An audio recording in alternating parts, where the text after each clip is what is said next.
กกสิกรรมและประไหมลงส่งอยู่ส่งเสริมการเลี้ยงงัวของบริษัทสุขเจริญก่อสร้างบ้านหนองข้างเมืองสำเหนือแขวงหัวพันในวันที่14ธันวาคม2019นี้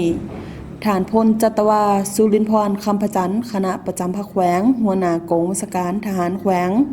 ฐานผู้วงศรีสมหักกรรมการภาคแขวงหัวหน้าแผนกกสิกรรมและประไหมแขวง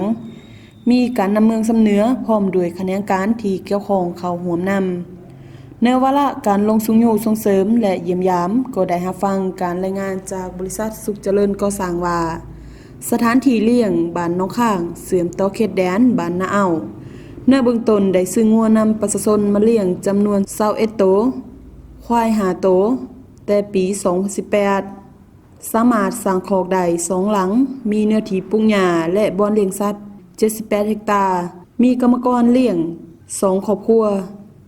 ปัจจุบันงัวได้เกิดลูกขยายออกเป็น63โตวและควายกำลังถือผ้า4โตวทุนทั้งหมดในการสั่งหัวแรงงานงบประมาณซื้อสัตว์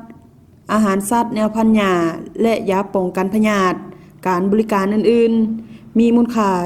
200 ล้านกว่ากีบจากนั้นฐานการนำแผนกก็ได้แนะนำรูปแบบวิธีการปลูกฝังขยายเนื้อที่ปลูกหลายขึ้นเพื่อผลิตเป็นสินค้าและทอมสัตว์พ่อแม่พันธุ์ตุยพี่ดีมีสุขภาพแข็งแรงเพื่อขยายพันธุ์สัตว์หลายขึ้น